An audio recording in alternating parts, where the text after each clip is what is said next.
প্রতিবাদের নামে ধর্মতলায় গুন্ডামি, সাংবাদিকদের মারধর, ধৃত 14 জনের দুদিনের পুলিশ হেফাজতের নির্দেশ।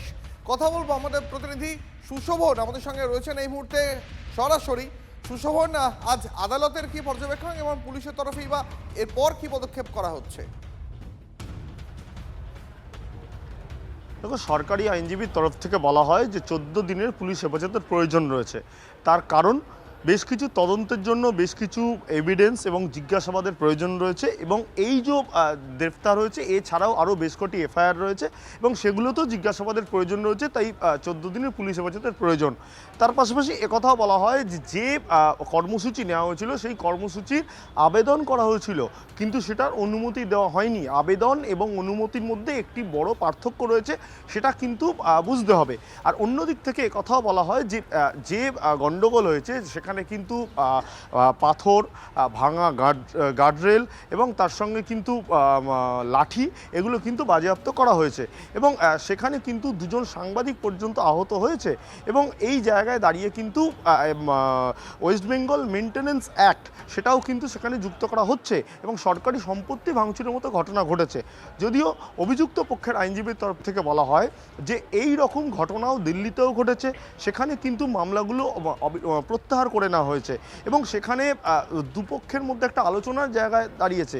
এবং এই জায়গা থেকে তারাও বলে যে তারা আবেদন করেছিল এই যে মিছিলের জন্য, অর্থাৎ এই দীর্ঘ শুনানি পর্ব চলে এবং তারপর ব্যাংশাল আদালত দুদিনের পুলিশ হেফাজতের আবেদন মঞ্জুর করেছে, দুদিনের পুলিশ হেফাজতের নির্দেশ দিয়েছে।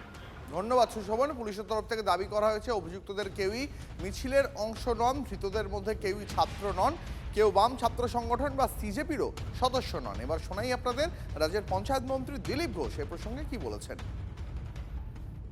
মাননীয় মুখ্যমন্ত্রী বিধানসভায় স্টেটমেন্ট দিয়েছেন, এই ছাত্র আন্দোলন, ককরোচ আন্দোলন নামে যে উৎপাত হয়েছে তার সঙ্গে যারা জড়িত, এই নিয়মের বাইরে কাজ করেছে কাউকে ছাড়া হবে না। উনি বলেছিলেন 16 জনের লিস্ট আছে, কে কোথায় নামও বলেছেন, অ্যারেস্ট হচ্ছে, এবং গুন্ডা দমন যে নতুন আইন হয়েছে সেই আইনে এদের বিচার হবে এবং কাউকে ছাড়া হবে না। যে যা ইচ্ছা করবে পশ্চিমবাংলায়, এটা আগে যেগুলো হয়েছে তারও বিচার হবে। ধর্মতলায় প্রতিবাদের নামে গুন্ডামি, সাংবাদিকদের মারধর আর এই গোটা ঘটনায় তৃণমূল যোগ আরো স্পষ্ট হচ্ছে। মিছিল অশান্তির ঘটনায় একের পর এক তৃণমূল কর্মীকে গ্রেপ্তার করছে পুলিশ। মোহাম্মদ আজাদ থেকে মোহাম্মদ আফরোজ, যারা এই গ্রেপ্তার হয়েছে তারা প্রত্যেকে সক্রিয় তৃণমূল কর্মী বলেই এলাকায় পরিচিত। উদ্দেশ্য প্রণোদিতভাবে অশান্তি পাকাতে কি কারো নির্দেশে হামলা হয়? এর নেপথ্যে কি আরো বড় কোনো মাথা রয়েছে?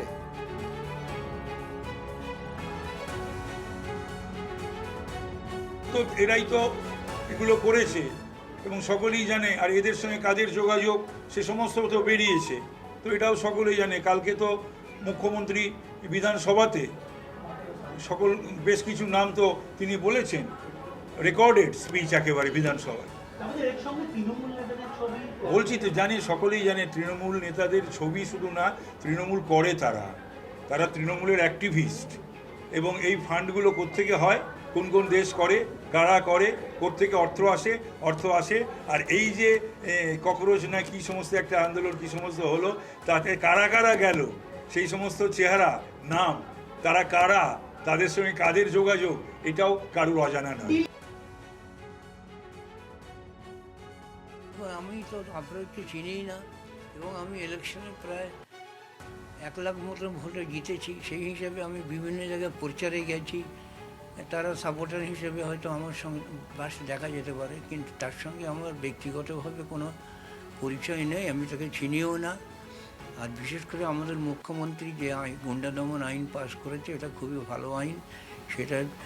সে যদি অন্যায় করে থাকে তার বিরুদ্ধে আইনতে মানে আইনের পথে চলবে, তার বিরুদ্ধে অ্যাকশন নেবে পুলিশ।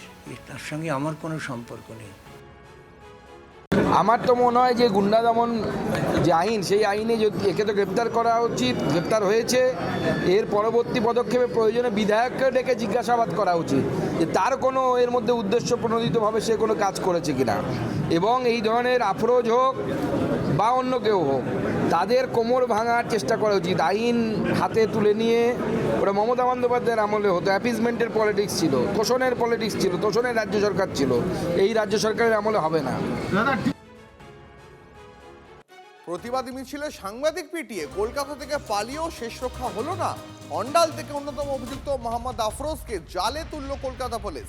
মেটিয়াবুরুজের রাজবাগানের বাসিন্দা আফরোজের তৃণমূল যোগ স্পষ্ট। মেটিয়াবুরুজের তৃণমূল বিধায়ক আব্দুল খালেক মোল্লার সঙ্গেও রয়েছে অভিযুক্ত আফরোজের ছবি। এমনকি অস্ত্র হাতেও আফরোজকে দেখতে পাওয়া যাচ্ছে সোশ্যাল মিডিয়ায়। যদিও আফরোজকে চেনে না বলেই দাবি করলেন তৃণমূল বিধায়ক, তার বক্তব্য আপনাদের শোনালাম। যে ছবি আপনাদের দেখাচ্ছি, সোশ্যাল মিডিয়াতে এই আফরোজ নানা রকমের ভিডিও আপলোড করত। সোশ্যাল মিডিয়াতে অস্ত্র হাতে দেখা গেছে আফরোজকে, যদিও আফরোজকে চেনেন না বলেই দাবি তৃণমূল বিধায়কের।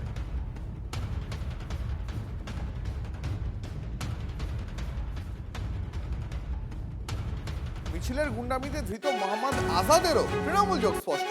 135 নম্বর ওয়ার্ডে প্রাক্তন তৃণমূল কাউন্সিলরের ঘনিষ্ঠ এই আজাদ। এলাকায় তৃণমূলের কর্মসূচি হলেই দেখতে পাওয়া যেত তাকে। আফরোজই ডেকে নিয়ে গেছিল ভাইকে, দাবি আজাদের দিদি।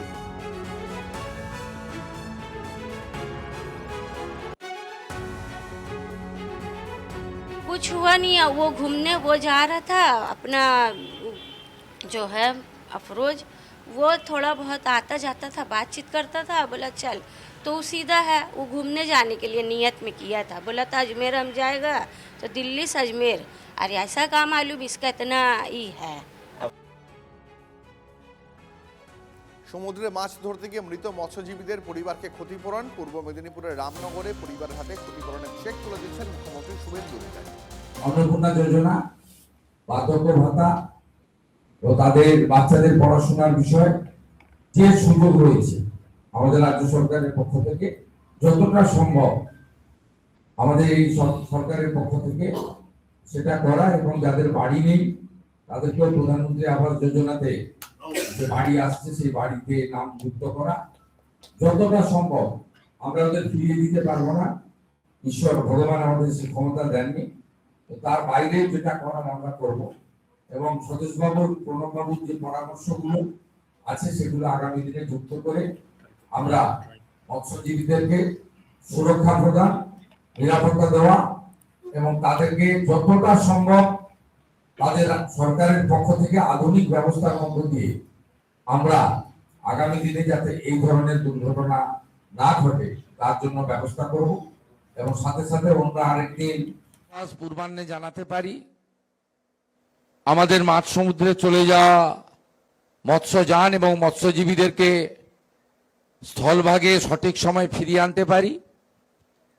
আমাদের যে আধুনিক ইলেকট্রনিক্স ব্যবস্থা, তার মধ্য দিয়ে ওয়্যারলেস এবং অন্যান্যভাবে যাতে কানেকশন থাকে তার ব্যবস্থা করা, এবং সর্বোপরি ফিশারি ডিপার্টমেন্ট, ডিজাস্টার ম্যানেজমেন্ট, পুলিশের কোস্টাল, এই কারণেই ভারত সরকারের উদ্যোগে গোটা ভারতবর্ষ জুড়ে কোস্টাল থানাগুলো তৈরি হয়েছে।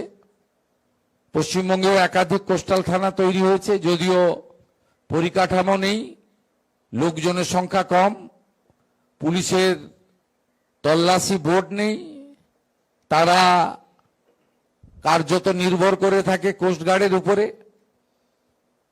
এই সমস্ত ত্রুটি বিচ্যুতি আমাদের আছে, এবং আমরা এই ঘটনা জানার পরে দ্রুততার সঙ্গে সাধারণ প্রশাসন, পুলিশ প্রশাসন, fisheries department, fishery minister Rajesh Mahato নিজে, আপনারা জানেন যে তিনি পরিবারগুলোর সঙ্গে খোঁজ নিয়েছেন, রাত্রে গভীর রাত্রি পর্যন্ত তিনি এসপিকে নিয়ে এখানে থেকেছেন।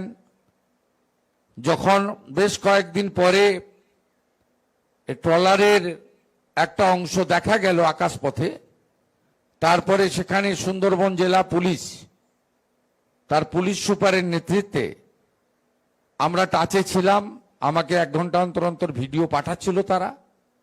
ও সুন্দরবন উন্নয়ন দপ্তরের রাষ্ট্রমন্ত্রী দীপঙ্কর জানা, তিনি আমার পক্ষ থেকে, সরকারের পক্ষ থেকে সারা রাত্রি সেখানে ছিলেন, থেকে আমরা বডিগুলোকে উদ্ধার করি। কিন্তু পরিবারের লোকজনকেও আমরা, আমাদের এই জেলার পুলিশ সুপার এবং অ্যাডিশনাল এসপি যিনি আছেন, তিনি মাননীয় বিধায়ক চন্দ্রশেখর মণ্ডলের সঙ্গে পরামর্শ করে দ্রুত পাঠানো হয় আমাদের যেখানে মর্গে তাদের দেহগুলো ছিল। কিন্তু আপনারা চিনতে পারেননি, বেশ কয়েকদিন চলে যাওয়ার জন্য, চাপা পড়ে থাকার জন্য আপনাদের অনেককেই দেহ শনাক্তকরণ করতে পারেননি। তার জন্য যে প্রক্রিয়া রয়েছে ডিএনএ ইত্যাদি, তার রিপোর্ট আসবে, কিন্তু মোটামুটি আমরা যে আমাদের তালিকা এখানে আছে, উড়িষ্যার 3 জন বাসিন্দা এবং বাকি পশ্চিমবঙ্গের বাসিন্দা, মূলত পূর্ব মেদিনীপুরেরই বেশি। এর বাইরেও আমাদের হাওড়া জেলার 1 জন এবং নদিয়া জেলার 2 জন এরা ক্ষতিগ্রস্ত হয়েছেন। আমরা রাজ্য সরকারের পক্ষ থেকে এই ধরনের মৃত্যুর ক্ষেত্রে অর্থ কোনো ক্ষতিপূরণ হয় না, অর্থ দিয়ে কখনো ক্ষতিপূরণের পরিমাপ হয় না, কিন্তু একটা সরকার তার দায়িত্ব থাকে, মানবিক দায়িত্ব, এবং সরকারের তার যে নিজস্ব কর্তব্য দায়িত্ব থাকে, সেটা পূরণ করার জন্যই আমরা আজকে মিলিত হয়েছি। আমরা 5 লক্ষ টাকা করে চেক এখানে প্রদান করছি, এবং সাথে সাথে যে পরিবারগুলির কর্মক্ষম লোকজন রয়েছে তাদেরকে, এখানে ডিআইজি মেদিনীপুর রেঞ্জ রয়েছেন, এখানে জেলা শাসক রয়েছেন, পুলিশ সুপার রয়েছেন, আমি বলে গেছি যে তাদের নিয়ম মেনে যাদের সম্ভব হবে রাজ্য পুলিশের হোমগার্ডে তাদের সকলের বাড়ির বায়োডাটাগুলো দেখে নিতে হবে, নইলে সিভিক ভলেন্টিয়ার্সে, ও তাতেও না হলে আমাদের ভিআরপি সহ অন্যভাবে এসডিও আছেন, বিডিও আছেন, তারা দেখে নেবেন যাতে বর্তমান সরকার নিয়েছে সেই বিষয়ে সেই দিন আপনাদের সঙ্গে আমি কথা বলবো। আপনারা সবাই আমার পরিচিত স্বজন। আমি আরেকবার ক্ষতিগ্রস্ত পরিবারগুলির প্রতি রাজ্য সরকারের পক্ষ থেকে, আমাদের সঙ্গে সেচমন্ত্রী আছেন অরূপ দাস, আমাদের বিধায়ক চন্দ্রশেখর মণ্ডল, কাঁথির সাংসদ সৌমেন্দু অধিকারী, সকলের পক্ষ থেকে আপনাদের সকলকে সহানুভূতি জ্ঞাপন করে, আর আমি এই চেক প্রদানের যে ছোট্ট অনুষ্ঠান এটি শুরু করার এবং শেষ করার জন্য এসডিও কাঁথিকে দায়িত্ব দিচ্ছি।